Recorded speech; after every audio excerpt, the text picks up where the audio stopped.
tinha muita coisa nova. Vamos voltar então, depois do intervalo. A gente tinha parado no artigo 9º e a gente vai tratar junto com o artigo 10º. Eles são correlacionados. Artigo 9º. Não se proferirá decisão contra uma das partes sem que ela seja previamente ouvida. Parágrafo único. Disposto no caput não se aplica 1. A tutela provisória de urgência. 2. As hipóteses de tutela de evidência previstas no artigo 311, inciso 2 e inciso 3. Nos incisos 1 e 4, o juiz pode observar, pode decidir, aliás, liminarmente. E o inciso 3º, a decisão prevista no artigo 701, que é a da monitória. A gente vai falar de tutela de urgência mais para frente, mas hoje se entende que existe um microsistema monitório, que tanto as tutelas provisórias, que são aquelas de urgência e as de evidência, quanto a própria monitória em si, tem bastante regras que se comunicam. Elas tutelam basicamente uma situação de urgência de direito e que o contraditório prévio poderia colocar algum risco na urgência ou no dano que se pretende prevenir, e por isso o contraditório vai ser não eliminado, vai ser jogado para frente, vai ser um contraditório diferido. Artigo 10º, ele vai se comunicar bastante aqui, e lembra, eu usei bastante exemplo do artigo 10º. O juiz não pode decidir em grau algum de jurisdição, com base em fundamento a respeito do qual não se tenha dado às partes oportunidade de se manifestar, ainda que se trate de matéria sobre a qual deva decidir de ofício. Decidir de ofício é diferente de decidir sem ouvir as partes. Decisão de ofício significa decidir sobre matéria que não tenha sido levada ao juiz. Decidir sem ouvir é decidir sem ouvir. Uma frase bastante explicativa, né? Futebol é futebol, decidir sem ouvir é decidir sem Paulo, ouvir. e a questão de direito? Aquela quando o juiz pode Vai jogar tratar. dessa matéria? Vai tratar.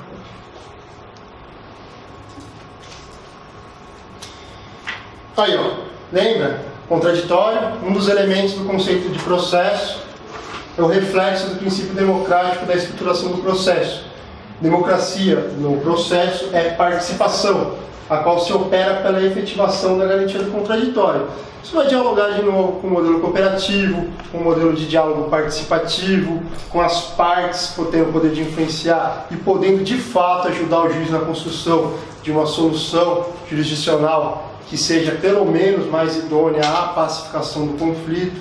A jurisdição, hoje, a gente pensa muito na celeridade, o processo está muito atabalhoado, tem muito processo, a justiça está sobrecarregada, mas do ponto de vista não da eficiência, mas da efetividade, o que se busca plenamente é a construção de uma solução o mais plural, o mais democrática possível, para que a jurisdição tenha o fim tanto de pacificar o conflito, quanto de dar cidadania, de politizar os sujeitos participantes do processo. Vocês lembram que esse foi um dos vieses que eu falei quando a gente tratou de Constituição e processo?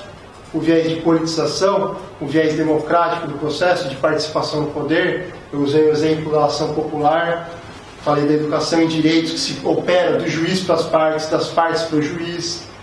Falei do nosso dever enquanto defensor público institucional aqui em São Paulo, de usar, quando tiver normativa internacional para tratar sobre o caso. Tudo isso está englobado dentro desse processo contraditório quando a gente traz ele para um viés democrático, para um viés participativo, que ao fim das contas vai resultar numa tutela jurisdicional que foi construída sobre os pilares da participação. Tudo bem, gente? De politizar que todo mundo pode participar. Não, dentro da relação processual aqui, entendeu? Sim? Existem meios de trazer outras pessoas. Quando a gente vai tratar de intervenção de terceira, a gente vai falar da amicus curiae, que é uma noção bastante avançada de democratização dentro do processo individual, inclusive. Vamos lá. São 2 slides iguais. Calma. Agora é isso. Quais são as dimensões do contraditório? Vocês já tiveram isso na aula de processo penal? Se vocês quiserem, eu pulo. Não. Não? Não.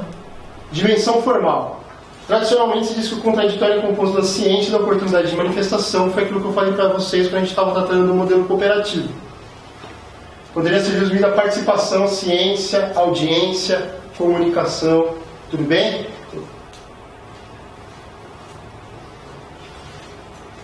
Dimensão substancial, a visão que traz o terceiro elemento, o elemento da efetiva influência.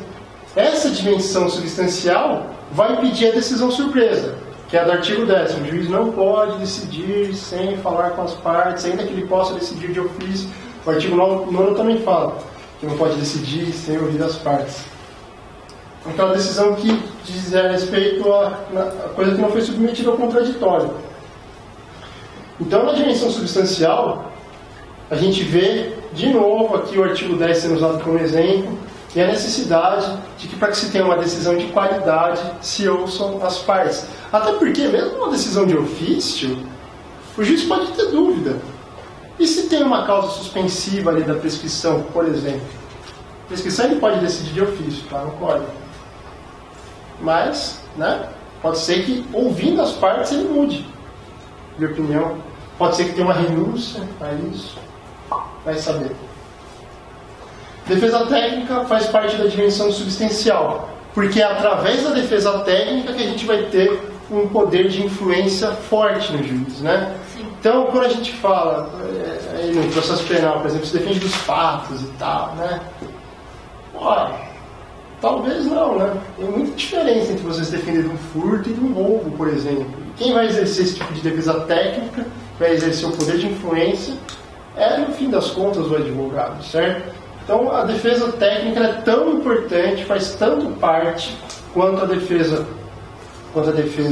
pessoal e a defesa sobre questões técnicas também. Tá bom, gente? Ela, muitas vezes, é o que vai ser a efetiva influência no poder do juiz. Contraditório. Técnicas de contraditório. E aqui é um negócio legal. A gente falou, a regra no nosso sistema é o contraditório prévio.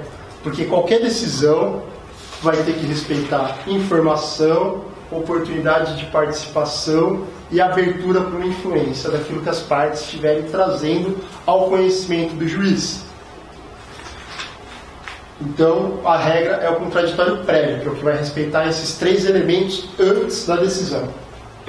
Mesmo que se trate de matéria que o juiz pode conhecer de ofício, ele tem que previamente levar a discussão às partes, conteúdo do artigo 10, que a gente falou agora há pouquinho. Pode seguir? Alguma dúvida? Tem como ressalva das medidas cautelares? Ou mudou? Então, você lembra do inciso lá? Tutelas provisórias de urgência, tutelas de evidência. Tutela provisória de urgência vão ser tanto a tutela antecipada quanto a tutela cautelar na nova sistematização do Código. Então, as tutelas antecipadas estavam excluídas da regra do artigo 9º caput. Elas vão obedecer a uma outra técnica de contraditório chamada de contraditório diferido. É aquele posterior. Isso porque há o risco da ineficácia da medida. É a liminar inaudita altera pars. Certo? Aqui eu botei com L, mas é por mim. Inciso 1 e 2 do parágrafo único do artigo 9º. As cautelares, as tutelas antecipadas e as tutelas de urgência. A monitória não. Apesar dela estar naquele lá, ela vai se enquadrar numa outra técnica que a gente vai falar. O que é essa técnica? É aquela que a gente primeiro decide e depois estabelece o contraditório. O contraditório ser diferido não significa que ele é dispensável. Significa que ele vai ser feito após a decisão, mas ele continua sendo um requisito de validade do processo. Processo válido, ainda que se possa decidir antes de se estabelecer o contraditório, só vai continuar válido se ao menos se oferecer a oportunidade da parte contrária se manifestar. Tudo bem, gente? Aqui o juiz e a lei fazem uma ponderação de interesses envolvidos na concessão da medida de urgência.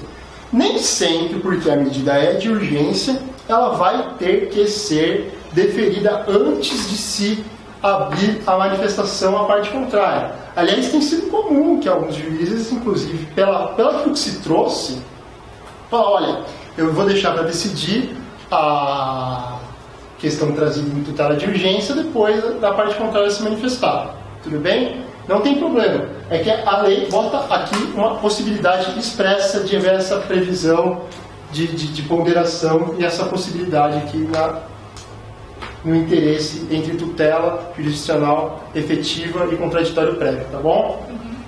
Na observação 2, na tutela de urgência a regra é o contraditório diferido, como a gente falou. Na observação 3, a exigência constitucional é de contraditório prévio, de modo que apenas excepcionalmente o contraditório poderá ser diferido.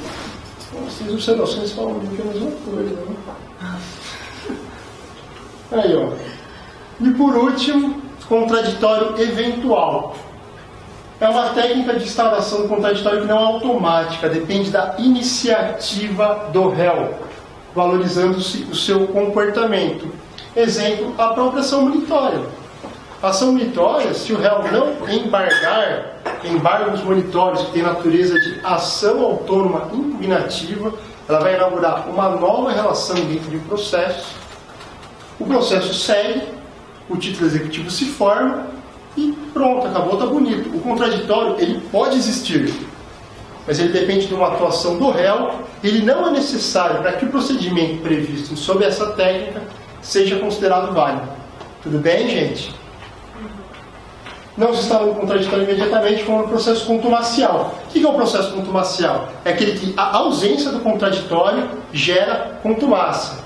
E aqui é o que a gente observa na revelia, no processo comum ordinário. E o contraditório é necessário, ele é oportunizado, e se caso não desincumbido desse ônus, o réu vai gerar a contumácia, que são aquelas possibilidades de presunção de veracidade dos fatos, falta de intimação, que a revelia pode, não necessariamente vai ocasionar. Tudo bem? Então, no processo contumacial, que é a regra, e o contraditório eventual é bastante excepcional. Um exemplo que eu dei aqui é da ação monitória. Alguma dúvida, gente? Pode seguir? Queria saber do contumácia. Oi? Eu não lembro o que é contumácia. Contumácia é desídia. É o cara desidioso, é o cara que não vai fazer aquilo que deveria ser feito. Assim, o cara contumaz é um cara desidioso. Certo. Desídia também, tá ok? Sim. Ele é um relaxo.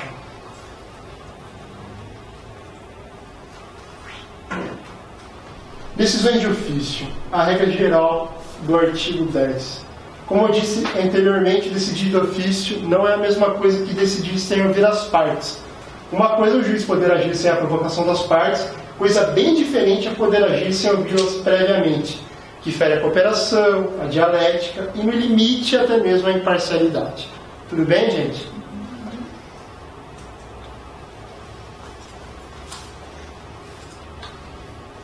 Pode o juiz decidir de ofício tanto questões de fato quanto questões de direito, ainda que não alegadas pela parte, mas deve colocar essas questões para prévia manifestação. Tudo bem? Essa dúvida? Porque a gente pega muito caso, assim, principalmente de divórcio, né? Uhum. As questões de direito, inclusive, se você fosse pensar assim, seriam até mais fáceis do cara decidir de ofício do que as de fato, né? Mas aí, uma coisa é decidir de ofício e outra coisa... Até porque, que nem eu falei anteriormente, a defesa técnica, quando for só sobre questões técnicas, faz parte daquele elemento de convencimento do juiz, né?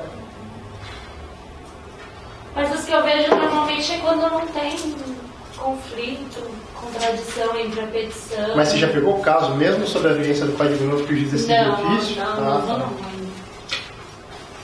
É estranho ele decidir de ofício porque eu não levei pra ele.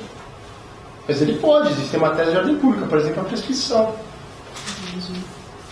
Queria esse exemplo. Um exemplo. Oitiva prévia e prejuízo. O vocábulo contra. Você podia ler de novo? Ficou muito para trás o artigo 9? Não. Desculpa abusar de você. Não se proferirá decisão contra uma das partes sem que ela seja previamente ouvida. Parágrafo 1. O disposto no caput não se aplica à tutela provisória de urgência, às hipóteses de tutela de evidência. Parágrafo não precisa. Mas aqui, ó. Obrigado. Oitiva prévia, se puder gerar prejuízo. Se a decisão for favorável à parte, não há necessidade dela ser ouvida. Beleza? Simples. O exemplo que eu uso aqui é o indeferimento da inicial e improcedência liminar de pedido. E o exemplo do artigo 1023, parágrafo 2º, que é a desnecessidade de ouvir o embargado se os embargos de declaração não tiverem um efeito modificativo. Tudo bem? Não tem maiores digressões para se fazer aqui no caso, porque se ele for decidir favoravelmente à parte, não haveria maiores prejuízos em não ouvi-la antes.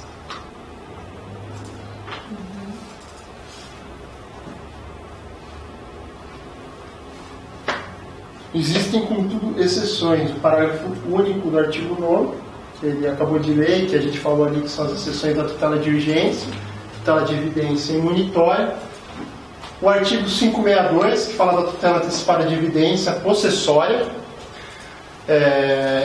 Em algumas hipóteses do Código, vão estar colocadas algumas hipóteses liminares que são mais específicas do que as regras gerais que estão no capítulo específico das tutelas provisórias. E um dos exemplos é a tutela antecipada na possessória, que está colocada num outro pedaço do Código. Ela é uma tutela de evidência, porque ela não pressupõe a urgência. A gente vai tratar disso mais pra frente.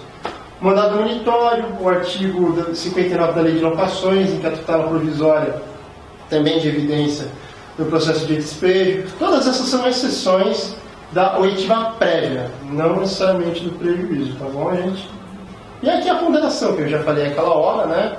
O contraditório diferido, a ponderação entre contraditório e eficiência da tutela. Porque um contraditório diferido, ele é necessário? Das técnicas do contraditório? Ele é necessário. E só vai ser jogado para frente. Qual que não é necessário para a validade do procedimento?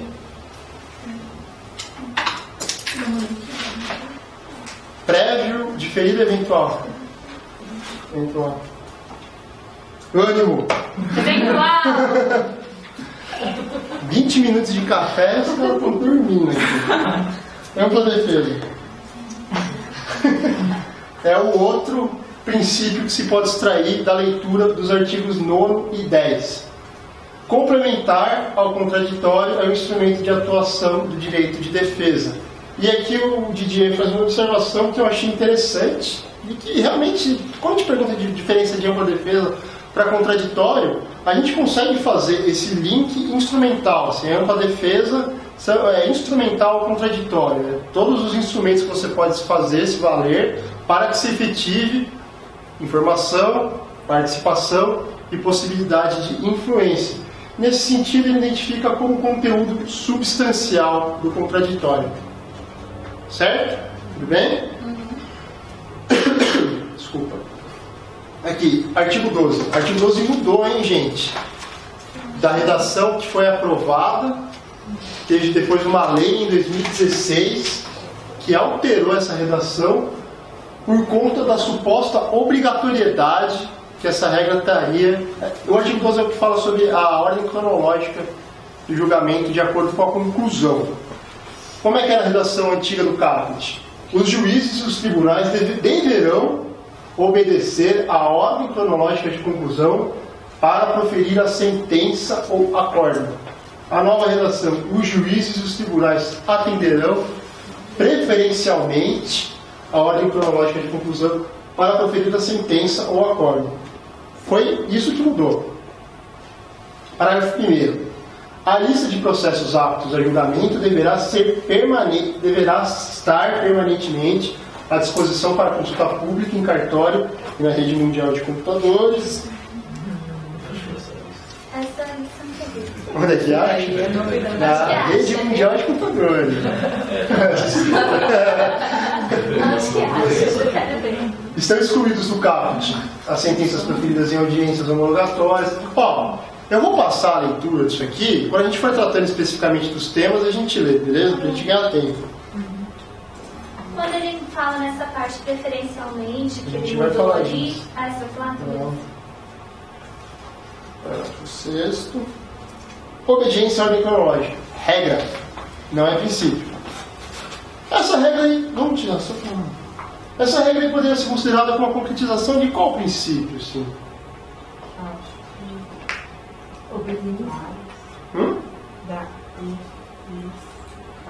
Duração razoável do processo não vem na cabeça? Conclusão. Pá, conteúdo aqui da obediência à ordem cronológica. Conclusão, o que é conclusão? A gente falou que tem que obedecer a ordem de conclusão. Conclusão é o ato em que o escrivão ou o chefe da secretaria ou outro servidor certifica que o processo está pronto para a decisão judicial, pois não há mais nada nele a ser feito. Foi concluída a instrução, a manifestação das partes já foi juntada, se não for o caso de manifestação oral na própria audiência, o processo está pronto para julgamento, não há mais nenhuma diligência requerida, está concluído. Uma vez esse ato formal de conclusão. Esse procedimento aí que agora estamos tomando aqui, após a conclusão, ele obedece uma pauta de julgamento da sentença, a sentenciar-se. Sim. A Justiça do Trabalho, eles, após fazer essa instrução, o próprio juiz ele marcava uma data para o julgamento daquele processo. Então, cara, a Justiça do Trabalho ela vai se valer das normas do Código de Processo Civil de uma maneira supletiva, né? Eu, sinceramente, não lembro como é que funciona lá. Mas eu já vi algumas das decisões desse tipo, assim, que eles fazem toda a produção de prova, folga, as partes... Naquela parte processual da CLT, tu falando uma coisa? Não fala nada, mas ele assim, vamos dizer, se ele instruir hoje, colher todas as provas, aí ele marca, vamos dizer, daqui uma semana, tal dia, só que como o horário é diferente, aí na parte da tarde, depois das 3 da tarde para 7 da noite, ele faz só julgamento. Não, isso aí. Bom, a Justiça do Trabalho é muito diferente. Eu acho que já veio alguma ideia assim nesse sentido, né? Porque A gente vai falar disso mais pra frente. Se a gente pode fazer, por exemplo, um calendário processual que burle essa regra aqui. Porque hoje o que acontece? O que está acontecendo aí hoje aí é que tem alguns juízes não específicos, essas sentenças aí está sendo dadas por outro juiz também. Como assim? Então, na verdade, o que eu ouvi falar esses dias é o seguinte, que estando apto, passa-se tudo para um juiz, ele analisa, outro juiz ele recebe sentenciado. Mas isso feito não formalmente, né? Então, ele está ganhando, só que o que eu vi, se ele não pode, como que o que fez a coleta de provas tudo, então ele não assina, ele na verdade ele só faz aquilo, só que o outro digitalmente ele só coloca os dados. Porque tem o princípio da identidade física do juiz. Mas está acontecendo o que eu ouvi falar esses dias aí, isso aí. Bom saber. Gente, Vamos lá. Onde é que eu parei?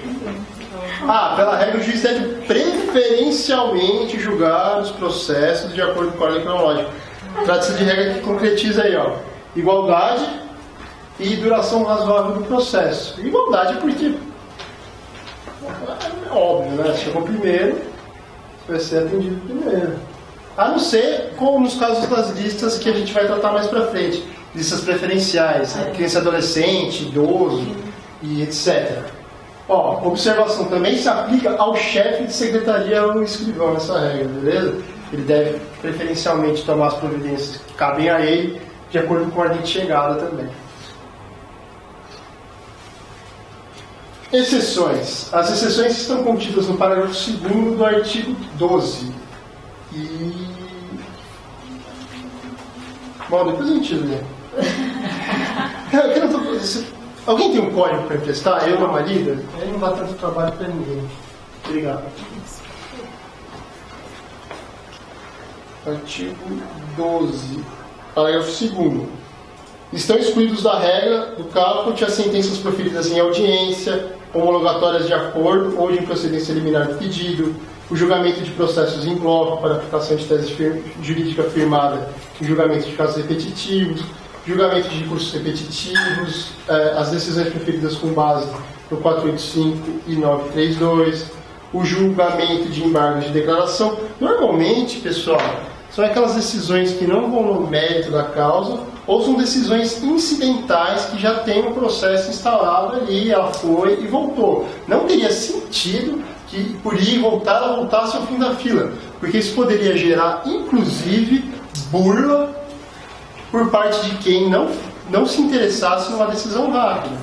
Certo? Então o cara vai ficar fazendo uma coisinha aqui, outra coisinha ali, para voltar para o fim da fila. Inclusive, eu acho que é o parágrafo 5º que fala que se tiver concluído a gente pedir diligência, vai fazer a diligência e vai voltar para o lugar da fila que ele estava.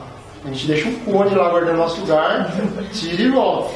Porque senão, pode gerar mesmo, sabe? Porque como tem essa ordem, imagina se volta para o fim da fila, ele vai pegar um gatilho, o juiz vai ficar obrigado a obedecer o resto, e vai demorar, sabe Deus lá quanto tem. Aí a duração razoável do processo. Pois é irrazoável. É razoável. E essa coisa de ficar esperando para juntar a petição, por exemplo? Claro, tem uma petição para mandar a conclusão, acabaram de fazer um protocolo. Tem que esperar trazer a outra petição para mandar a conclusão. Falaram para mim que isso estava no código, eu procurei não achei. Aí a outra parte fica protocolando. A outra parte fica protocolando ad eterno e nunca vai à conclusão. Mas aí ele tira de uma fé também, né? Verdade. Existem algumas técnicas para. Mas isso daí provavelmente não é digital, porque o juiz achou de não querer atender quando é digital. Mas se está esperando juntar a petição é porque não é digital. Porque digital junta na hora. Digital eles juntam na hora, no máximo É o próprio sistema físico. Aqui, onde é que a gente tinha parado? As exceções justificam-se também no princípio da isonomia, sob sua faceta substancial da razoável duração do processo, além do princípio da eficiência. A gente comentou ali das coisas que são incidentais, da resolução de demanda repetitiva, por exemplo, está bastante ligado aos dois aspectos, eficiência e isonomia. Embora ali, elabora-se a lista própria de conclusão para situações excepcionais, como os recursos repetitivos e as preferências legais, conforme o parágrafo 3º. Tudo bem? Imperativo de isonomia, exceção à regra principal. Quer que eu dê uma lida no parágrafo 3º, só para vocês saberem o que é? Parágrafo 3º. Após a elaboração da lista própria, respeitar-se-á a ordem cronológica... Não, vou li... Botei... Parágrafo 3º.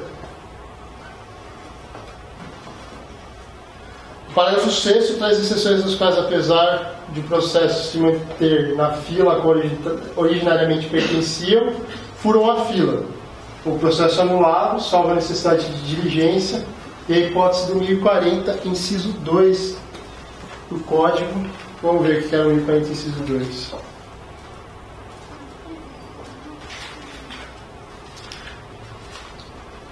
O 1040, inciso 2.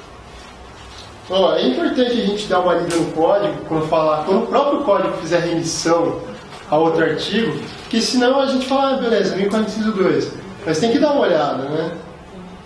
1040.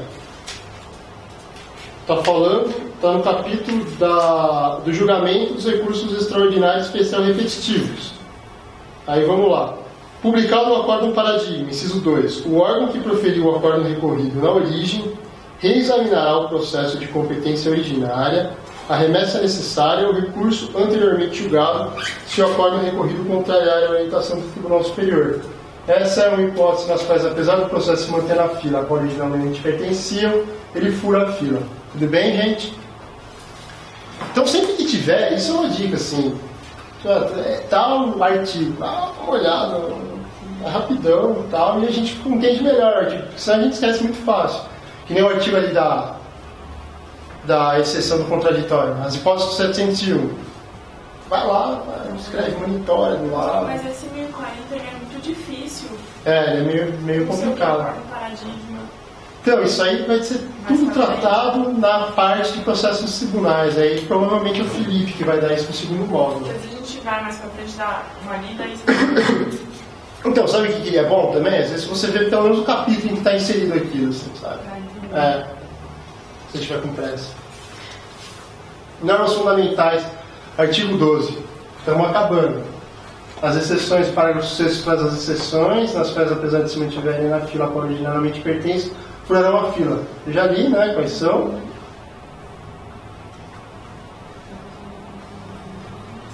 Parágrafo 4º e 5º são também exceções. Esses aqui são legais, eu vou dar uma lida. Parágrafo 4º. Após a inclusão do processo na lista de que trata o parágrafo 1º, o requerimento formulado pela parte não altera a ordem cronológica para a decisão, exceto quando implicar a reabertura da instrução ou a conversão do julgamento em diligência. Porque é aquilo que eu falei da atitude de má-fé do cara que pode ficar burlando, certo? Agora, se realmente for necessário a reabertura de diligência, etc., é porque o processo não estava ainda pronto, tem mais elementos, e é justificável que ele possa, então, não ficar no lugar da fila. Porque essa, sim, seria uma quebra de isonomia. O processo que não estava, fica lá, precisa voltar, porque realmente precisa voltar, certo? Parágrafo 5º.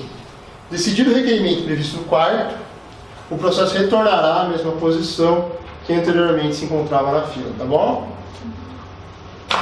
Sem mais crises esses, né? Decidido o requerimento, é porque eu só copiei o que fala o artigo. Calendário processual e ordem cronológica. Essa é uma questão legal. Seria possível prever o calendário com uma data para a coroação da sentença sem observância da ordem cronológica? O que vocês acham? Não é possível prever nada do judiciário. Aí, ó, quem colocou essa questão e já respondeu foi o Didier. Como a convenção processual não pode lesar a terceiros, a aprovação da sentença não é ato que possa ser inserido no calendário. Agora, não sei se vocês viram aqui, qual que é o Google IE que a gente pode fazer para tentar burlar isso aí? Um Sérgio Malandro aqui.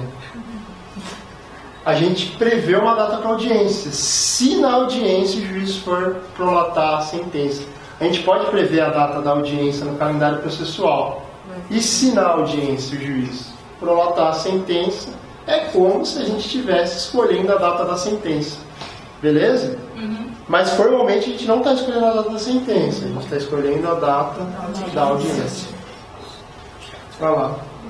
Desse modo, só haveria uma saída, marcar no calendário uma audiência para a aprovação da sentença, enquadrando-se a situação na exceção do artigo 12, parágrafo 1º, inciso 1º também. Vamos ler? Parágrafo 1º. A lista de processos aptos a julgamento deverá estar permanentemente... Não, esse é o parágrafo 2º, eu errei. Estão excluídos da regra do caput as sentenças proferidas em audiência homologatórias de acordo ou de improcedência liminar do pedido. Essas não precisam observar a ordem de conclusão. Então, portanto, aqui é onde eu botei primeiro no slide e segundo, depois vocês fiquem só atentos para isso. Dever ou faculdade? Daniel Amorim entende que a norma do artigo 12 é um importante instrumento para a isonomia. Assim, apesar do evidente golpe sofrido pela mudança da redação do caput, na realidade continua a existir uma ordem às suas exceções legais. O fato dela ser preferencial vai impor, então, um ônus argumentativo para o juiz excluir essa preferência legal que é dada. Ele vai ter que justificar, nos moldes de uma decisão fundamentada, que a gente acabou de ver, que é aquela posta no artigo 489, parágrafo 1º, o conceito negativo, por que naquele caso ele está excluindo uma preferência. Pode não existir mais um dever completamente absoluto. E mesmo antes não era um dever absoluto, tanto que o próprio juiz já fazia, o próprio legislador já fazia o juízo de ponderação estabelecendo várias exceções. O que acontece agora é que se pode entender que, por ser preferencial, essas exceções não são taxativas, seriam exemplificativas, mas não retiraria o ônus do juiz, na sua fundamentação, mostrar por que, no caso concreto, não se está dando a preferência. Tudo bem, gente? Tudo bem mesmo? Princípios não expressos. Então, não tornou uma faculdade dele. Não, continua sendo um dever. Pela posição defendida pelo Amorim, sim. Você pode repetir essa última parte? Qual a última Do parte? Amorim. Vamos voltar ao slide aqui. Importante instrumento para a isonomia. Assim, apesar do evidente golpe sofrido pela mudança da redação do caput, na realidade continua a existir uma ordem. Os juízes e os tribunais atenderão preferencialmente, tal. É uma prescrição, continua sendo uma prescrição. Não sei se vocês chegaram a ver na aula do Bob que era uma prescrição. Você chegou a avançar nessa parte. Mas é um comando. Eles atenderão preferencialmente. Existe uma norma impondo uma preferência. Se ela impõe uma preferência, para se desincumbir dessa preferência ou para afastar essa preferência, já que ela é uma norma direcionada ao juiz, ele vai ter o ônus argumentativo de, na sua sentença, mostrar por que, no caso, ele não está atendendo a sua ordem de preferência. Que seria a ordem cronológica. Que seria a ordem cronológica de Porque conclusão. antes era dever e agora trocou Isso. preferencialmente. Preferencialmente, sim. Seria melhor deixar dever, então, né? Mas Pra o quem? dever você impõe, né? É. Você preferencialmente é uma faculdade, não tem que Ele teria que obrigatoriamente. justificar se ele não colocar. Sim, fundamental. Na interpretação conjunta dos artigos, você pode parecer que quando ele coloca dever e estabelece um rol de exceções, esse rol seria taxativo. Então você coloca que é uma preferência, interpretando sistematicamente, você pode entender que o rol é exemplificativo. Entendeu? Mas ele tem um ônus argumentativo agora. Para qualquer decisão que ele der, ele precisa fundamentar. E aí ele vai ter que fundamentar por quê, mesmo não sendo um dever assim colocado expressamente na lei. Tá bom? Obrigada. Princípios não expressos. Proteção à confiança. Ele impõe que se tutela a confiança de um determinado sujeito, caracterizando-se assim o princípio da segurança jurídica. Ele está bastante ligado ao princípio da segurança jurídica. Ele também é considerado um dos vieses da boa-fé que tutela a confiança e a lealdade, né? No direito alemão ali, eu não vou me arriscar a falar aqui, mas Treu e Glaube, não sei se pronuncia assim, confiança e lealdade. Ou seja, um sujeito não pode ter suas expectativas frustradas pela descontinuidade da vigência de um ou dos efeitos de determinado ato normativo. Trata-se, ao fim e ao cabo, da proteção de direitos individuais em face do Estado ou de quem exerce o poder. Um subprincípio da segurança jurídica. Aqui a gente fala em norma e tal, em determinado ato normativo, lembrando que, como a gente falou na primeira coisa da primeira aula, sentença, processo judicial é processo de norma individual, processo administrativo, processo de criação, o meio de criação de normas administrativas, processo legislativo, norma legislativa, contratual, normas particulares. Então, a gente fala que em ato normativo, a gente entendendo num limite aqui mais amplo, uma bitola mais larga, a norma individual deve respeitar também a proteção da confiança. Não se pode frustrar as expectativas no processo. Você queria? Não sei, não. Acho que eu não apertei um botão aqui. Tudo bem, gente? Simples, né? Olha, o princípio do respeito ao autorregramento decorre do princípio da liberdade e é um direito de controle complexo, no qual está inserido o direito de autorregramento, o direito à liberdade, certo?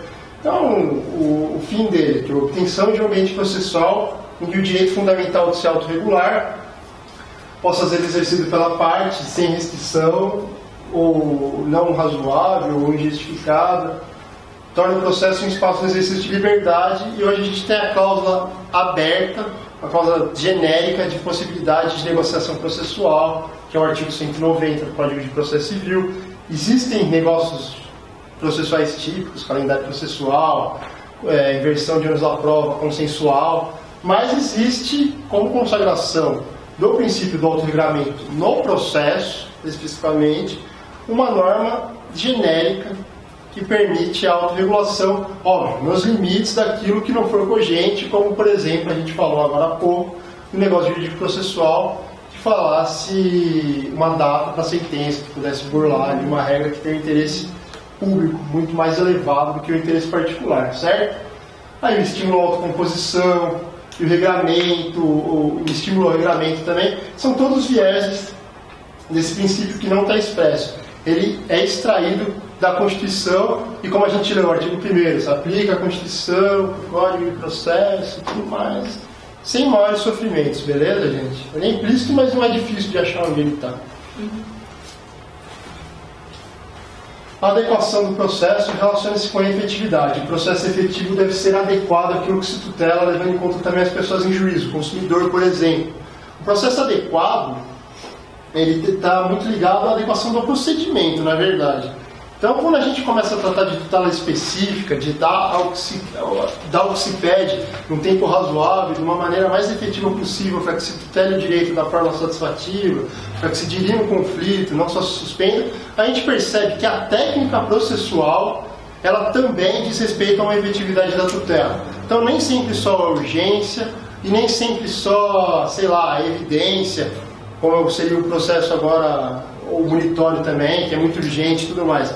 Você pensar, por exemplo, numa ação de alimentos, tem um procedimento específico que atenda às peculiaridades das pessoas em juízo, é um meio de efetividade para o processo.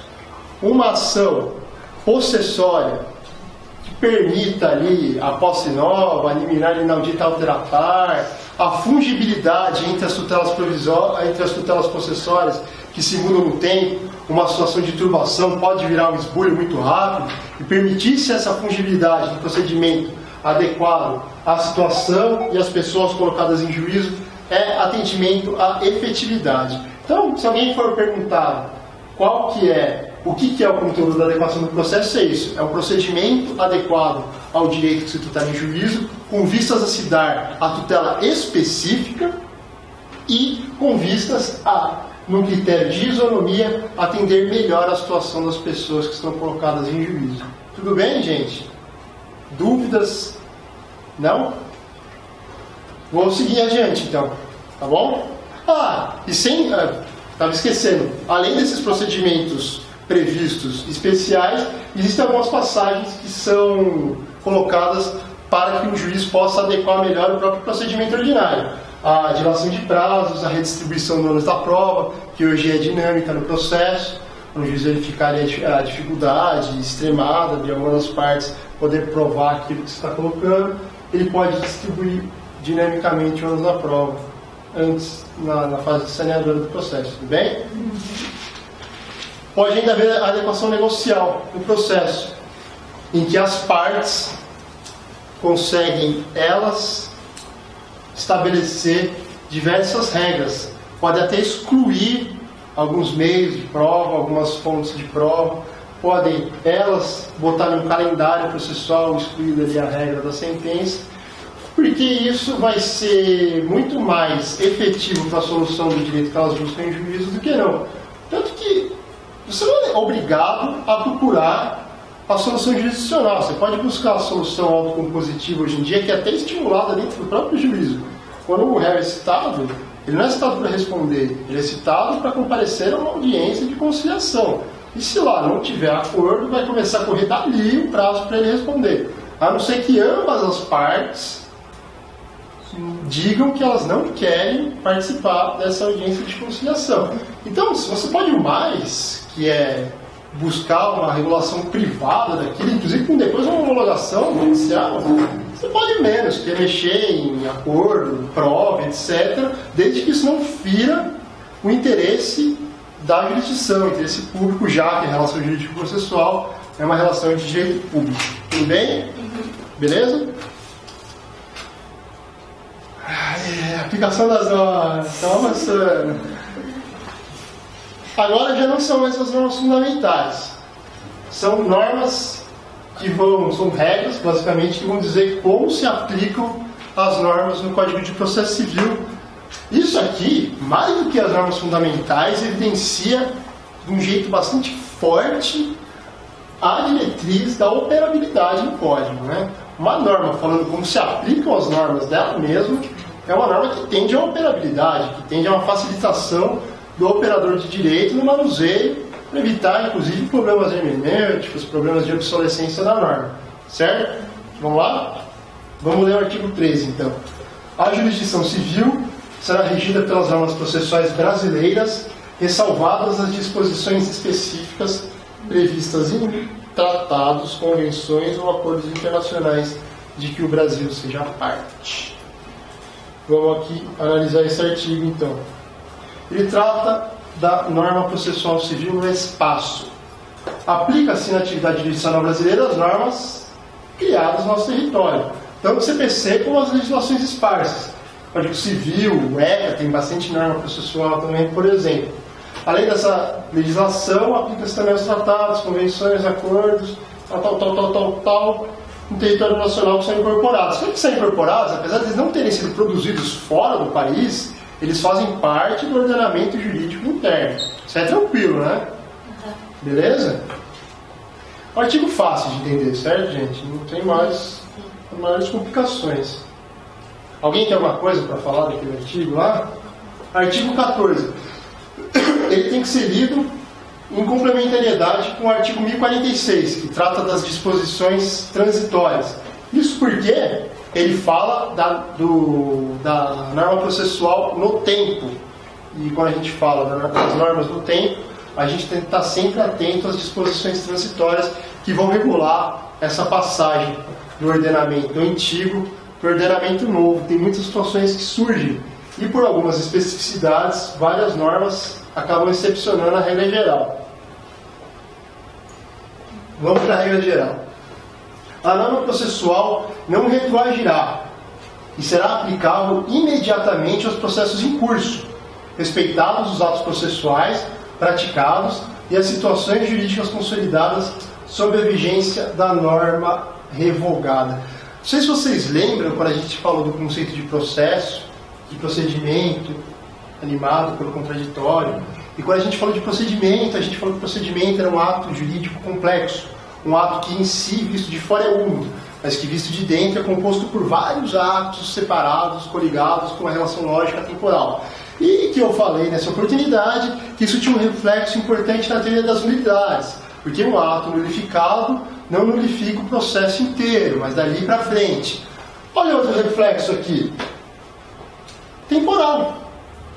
A norma processual não retroagirá e será aplicável imediatamente aos processos em curso, respeitados os atos processuais praticados e as situações jurídicas consolidadas. Quem sabe o nome dessa regra aqui que está por trás desse artigo? Não? Regra do isolamento dos atos processuais.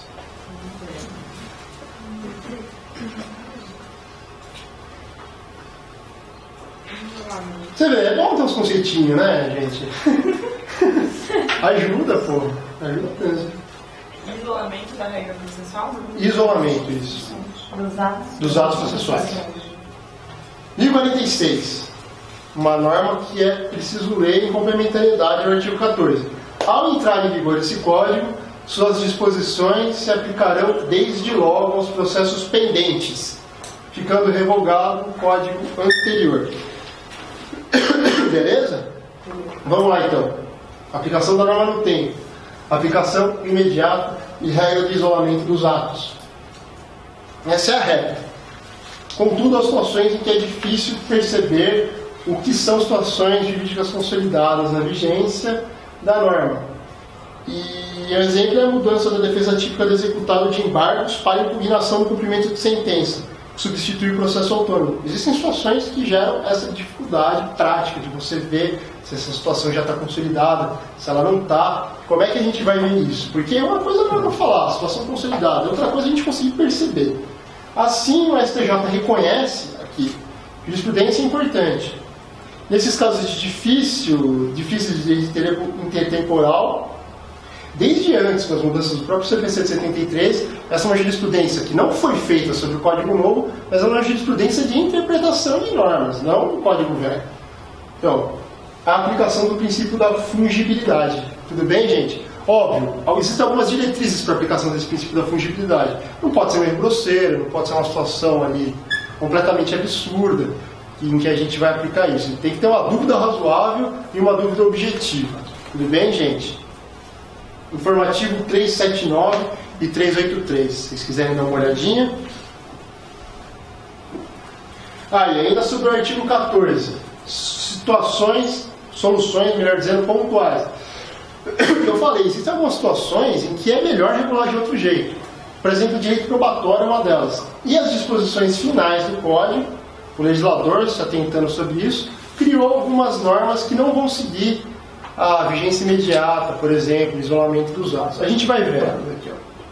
O próprio legislador, reconhecendo dificuldades, particularidades, conseguiu ali fazer e pensar em soluções pontuais. Vamos a elas. Artigo 1046. As exceções do artigo 14, parágrafo 1º e 2º e as listas do artigo 12. O parágrafo 1º. O novo CPC revogou o procedimento sumário, de modo que o único procedimento comum previsto nele é o ordinário.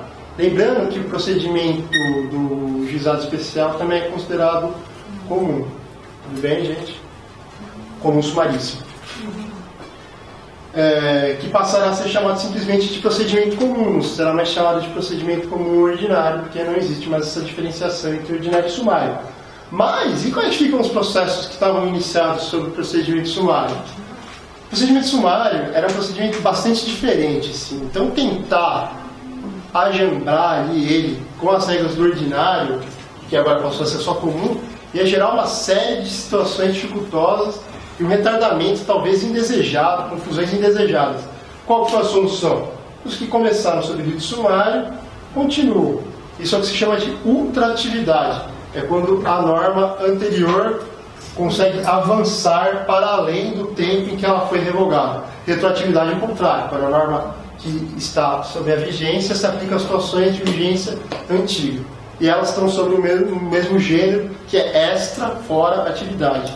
Atividade fora do tempo da vigência. Posterior, ultra, anterior, retro. Tudo bem? Outra solução pontual. Artigo 1047, direito probatório. Aplicam-se as regras de direito probatório apenas às provas requeridas ou determinadas de ofício sob a vigência do novo CPC. Tudo bom? Tudo bem, aliás? É uma exceção à regra do 1046 caput. Tudo bem, gente? Então, o que vai determinar a regra que vai ser aplicada quando a gente estiver falando de provas, independentemente de quando essa prova vai ser produzida, é o momento do requerimento. Então, ela foi requerida em janeiro de 2016.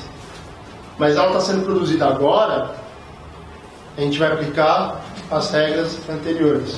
Tudo bem? Outro caso aqui do que? Ultraatividade.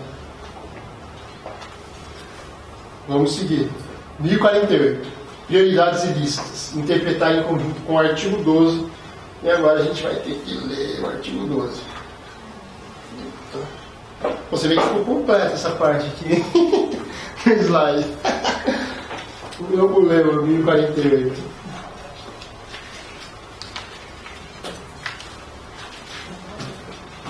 Aí, ó, 1048.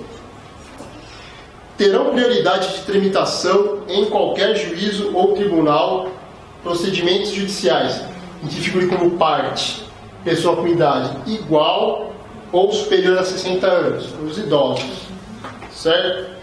Portadora de deficiência grave, assim compreendida qualquer das enumeradas no artigo 60, inciso 14 da Lei 7713 de dezembro de 88, e aquelas reguladas pelo Estatuto da Criança e do Adolescente.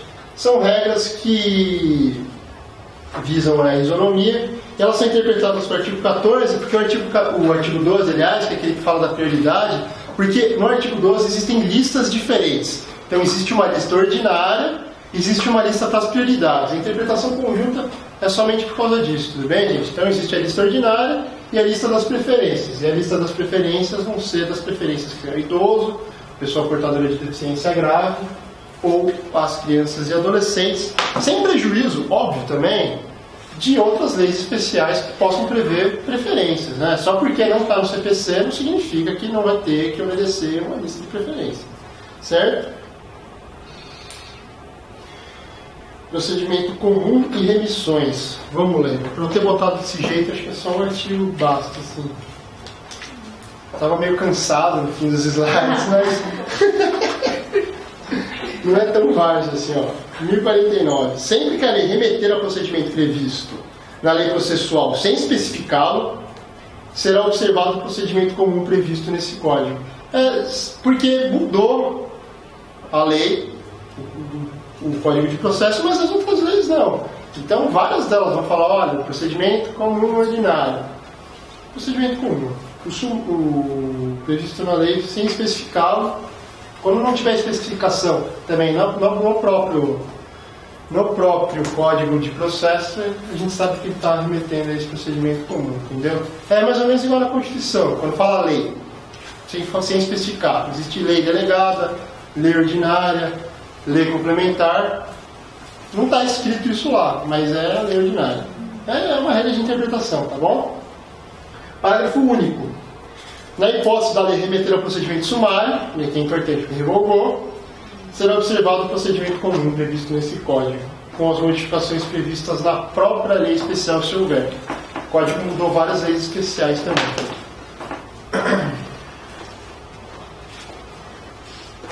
Outra solução pontual, 1054. Questão prejudicial e coisa julgada. Eu não dei o conceito de questão, né? Na primeira aula, mas eu dei depois. Tá tudo certo, então. Antes, como é que funcionava se a gente quisesse que uma questão prejudicial ficasse englobada pela coisa julgada, ficasse abraçada pela coisa julgada? Vocês lembram? Ninguém? A gente entrava com uma ação incidental chamada ação declaratória incidental, para que alguma questão prejudicial, que é aquela que é analisada na fundamentação da sentença, fosse também abarcada, fosse também colocada como dispositivo, então tivesse aptidão para fazer a coisa julgada material. E tem um efeito tanto negativo, de não se poder discutir isso num outro processo, quanto positivo, no processo que se colocar com as mesmas partes essa questão em juízo, ela já vai estar decidida, e ainda que seja um outro juiz a julgar essa parte, esse processo. Se tiver essa questão, nela ele não poderá mudar o entendimento que já foi abarcado pela coisa julgada, é o chamado efeito positivo. Assim, hoje não existe mais ação declaratória incidental. Ela não existe mais no Código. Qual é que ficou regulada essa situação? O artigo 503, parágrafo 1º, fala da possibilidade da coisa julgada na questão prejudicial. Então, vamos ler? Para não ficar solto. Artigo 503, parágrafo 1º. 503, caput. Cadê? A decisão de julgar total ou parcialmente o mérito tem força de lei nos limites da questão prejudicial, da questão principal, aliás, expressamente decidida. Parágrafo 1º. O disposto no caput aplica-se à resolução de questão prejudicial decidida expressa e incidentalmente no processo se, inciso 1º, dessa resolução depender do julgamento do mérito, inciso 2º, a seu respeito tiver havido contraditório prévio e efetivo, não se aplicando no caso de revelia, e 3, o juízo tiver competência em razão da matéria e da pessoa para resolvê-la como questão principal. Tudo bem, gente? A gente não viu aqui em nenhum momento falar de requerimento, viu? Ele pode decidir essa questão. Essa questão vai ter áreas de coisa julgada se satisfeitos esses requisitos. Mas esse tipo de coisa, essa aplicação, só vai valer dos processos iniciados na vigência do Código Novo. Tudo bem? Para os antigos, aplica-se o procedimento da ação declaratória incidental. Certo? Outra exceção ao artigo 14. Ficou claro? Então hoje eu resolvo por incidente. Hoje você não precisa nem pedir, não é incidental. Satisfeitos esses requisitos do artigo 503, vamos lá. Parágrafo 1º. Se essa questão prejudicial, a solução do mérito depender dela, é redundante. A questão prejudicial pode prejudicar o mérito. A seu respeito, tiver havido contraditório prévio e efetivo, não se aplicando, se for o caso de revelia, e o juízo tiver a competência para decidir dela, tanto em razão da matéria quanto da pessoa, se ela fosse levada como uma questão principal, entendeu? Você faz um juízo hipotético. Se eu fosse ajuizar uma questão só para tratar dessa matéria, dessa questão, ela seria nesse juízo? São esses 3 requisitos. Tendo isso, você não precisa entrar com requerimento incidental, que era o que acontecia antigamente. Fala, juiz, por favor, expresse-se aqui no dispositivo, eu quero que faça coisa julgada, essa questão prejudicial. Mas é por petição simples ou o juiz faz de ofício? Você atravessa aqui? Aqui não se fala em requerimento. Aqui é uma possibilidade. Você não precisa nem fazer requerimento. É de ofício, mas vai entrar aquela regra que eu falei. O juiz pode decidir ainda que de ofício sobre questões que não tenha dado a parte a oportunidade de se manifestar. Inclusive é um requisito para que se possa ter isso, que o contraditório seja o quê? Prévio e efetivo. Tá bom? Não teria um prejuízo no que diz respeito ao contraditório. Certo? Tá. Mas pode haver um requerimento ou não? Pode. Pode. Mas ele não é necessário. E se ele não quiser, ele não analisa. Isso. Essa questão poderia ser trazida na contestação no primeiro momento que a pessoa tivesse falado também nos autos. Pode. É que pode ser que essa questão surja depois e tal. Existem aquelas regras de estabilização da demanda, etc, né? Porque se você for pensar, você pode haver um requerimento? Pode. Por que você não entra, então, com um pedido acumulado? Certo.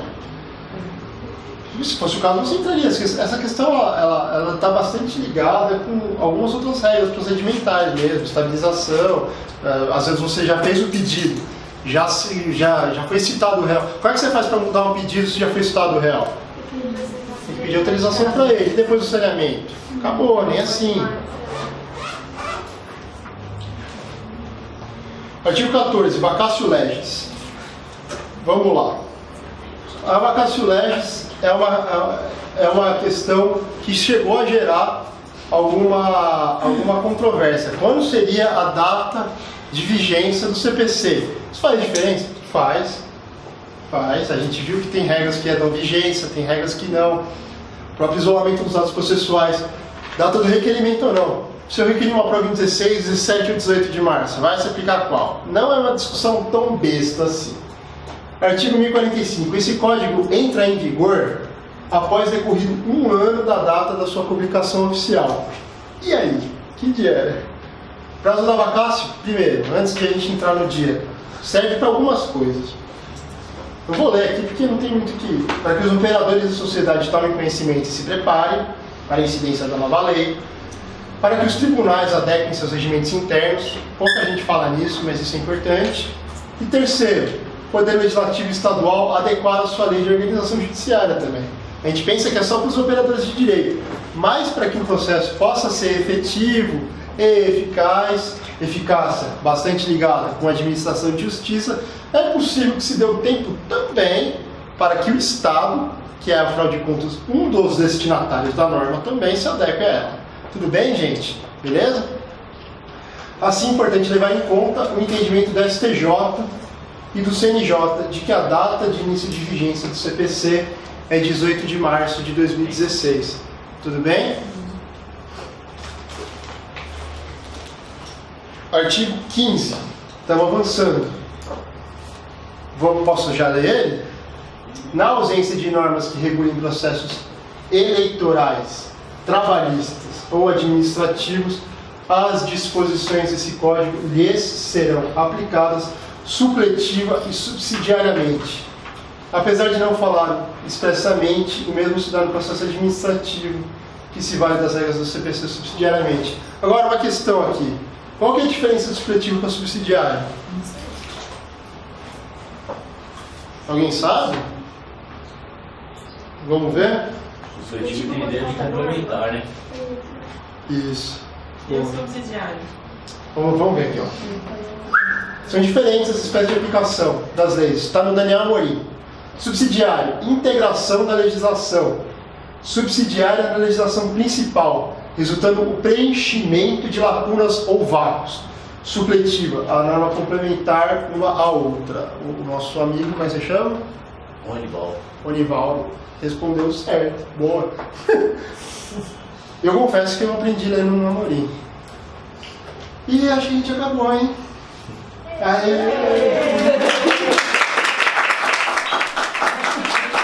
Então, ó, faltam só 10 minutos para dar o horário. Quer começar a jurisdição? Deixa eu aproximar. Porque senão vai cortar, né? Vai cortar.